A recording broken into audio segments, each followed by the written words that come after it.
Hello ladies and gentlemen, and welcome back. I'm going to make this episode 7.5 because it still continues on with the basics of combat and combat oriented. As you remember in the end of 7, we had picked up a conflict training area mission, and that's what we're at. We're now in the system and we're going to head that way. There's a system-wide conflict between two factory currents simulated here. This is an opportune time to experience system conflict as a part of the training exercise with the relative safety of the Federation space. We advise you dock at one of the stations controlled by either opposing faction, and you can travel to the station operated by the Wargaming Administration team if you wish. Alright, so we got this message twice. Alright, so first thing I'm going to do is I'm going to quickly scan the system. Alright. And again, this allows you to know where everything is.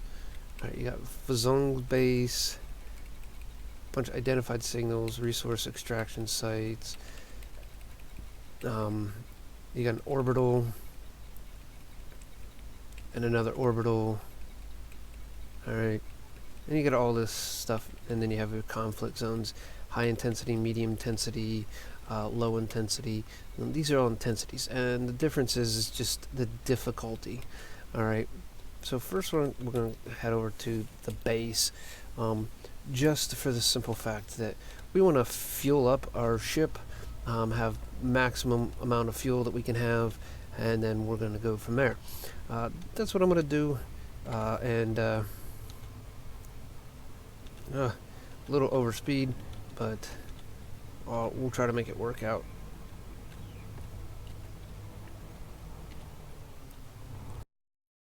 Because we got auto dock. I didn't realize that the starbase was so stinking close to the sun. When I turned around, I was at full speed, and I did the loop of shame. But then again, I could have used super drive assist, and that would have helped me eliminate that. But also, it was so close, it might not have. So here we came in on the backside, and again, like we have auto dock in our light ship here, our Sidewinder, and we're going to use it, and we'll come back shortly after refueling and getting back into Super Cruise, and we'll go from there.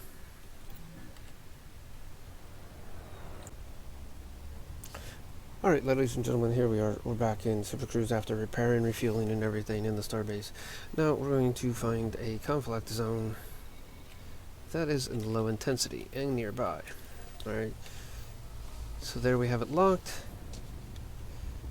Oop, yipes. Got to skirt around the other side of this, and then we're going to put it on Super Cruise Assist, let Super Cruise take over, and then just before we drop in, we'll get back to this. Alright, ladies and gentlemen, here we're about to drop into this conflict zone at low intensity, as you can see, and as soon as you do, shortly, sometimes it takes a moment or two to drop down, but you can see we're still 8 kilometers out. So we're going to do a quick boost and then fly towards where the conflict zone is. As soon as you get into where the conflict is actually at, you'll get this message up you see up here in the left hand corner, and then you can stop, and then you under your comms panel, you pick which one you want. They both have 25% influence. One's a cooperative, one's a patronage, and our reputation with them is neutral. So you can pick either one you want. We'll just go with this one. And as soon as you do, you'll get one side that turns green, as you've seen there, and then you'll see, as we see here, we'll see some other ones, like that one there, who's turned red. Alright, so the objective is just to kill them. As you can see in the upper right hand corner, you defeat enemy ships, and that's really the job. You got NPC ships helping you out.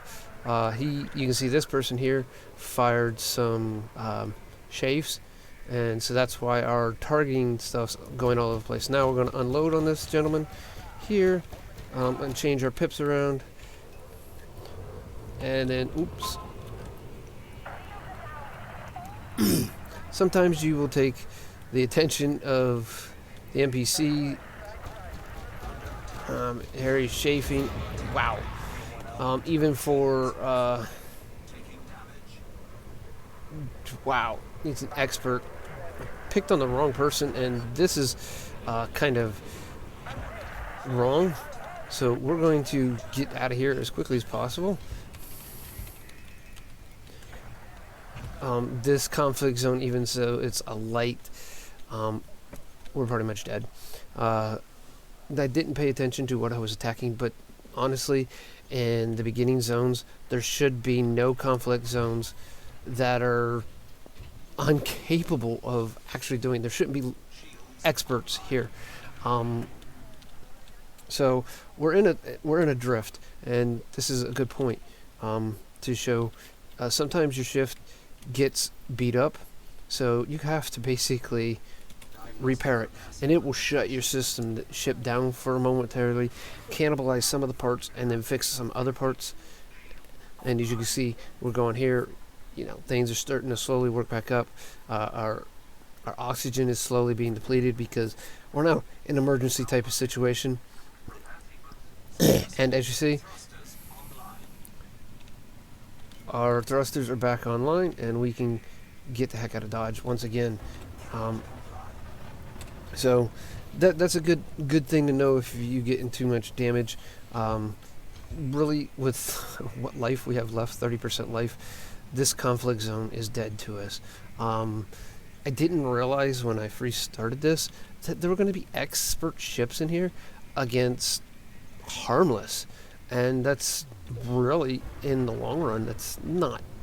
I don't know what Frontier Development was actually thinking about their conflict zones here, but they really need to think them again, because if you got a bunch of new players that are coming out and going into conflict zones, and it's low intensity, and they're up against expert ships, and it knocks their shields down in one hits, there's an issue. So, all right, we'll get back into this in a little bit and see if we can do anything better. If not, we'll just give up on it. Several minutes later. And alright, ladies and gentlemen, we made it all the way back to Razong base. I only had like 1% life when I got back here, so I quickly repaired and did everything and refueled. The conflict zone was over. I turned in my credits and everything. But you can see the conflict zone in the beginning of the game shouldn't have, in my opinion, expert pilots on either side.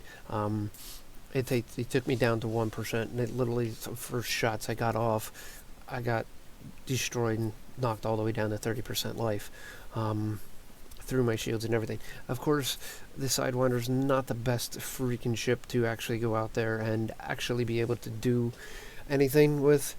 It is the weakest ship in the game, but overall, it does give you some combat experience that you can do in the game. So my suggestion would be go to Demori. And if you're going to actually go into a conflict zone, get some more stuff onto your ship. See if you can get bigger shields. Maybe replace your pulse lasers with burst lasers. Maybe get some hull reinforcement package, some shield boosters, and maybe a chaff launcher and a shield booster on this ship. And that way you can throw this chaff launcher out there when you know you're about to get fired at. It does have a little short period of recharge time, and that will disrupt their ability to target. As you've seen when we jumped in and the guy threw chaff, our laser points went all over the place. Now that does not affect fixed weapons. It only affects gimbaled and turreted weapons. It throws them off because they can't track. Now with fixed weapons is kind of the advantage of fixed weapons is they're direct fire. So once you have your target in your crosshairs, you fire, it's going to go that way. Okay, so there's a little bit on combat zones, and like earlier in the info box up here in the upper right hand corner, you'll see those two lines. As you continue to destroy ships, you'll see them, they'll actually continue to, the green line will go up or the red line will go up closer. Once one gets to the end, then the battle conflict's over. If you die, the conflict zone is over. So just minor things to think about when you get into that.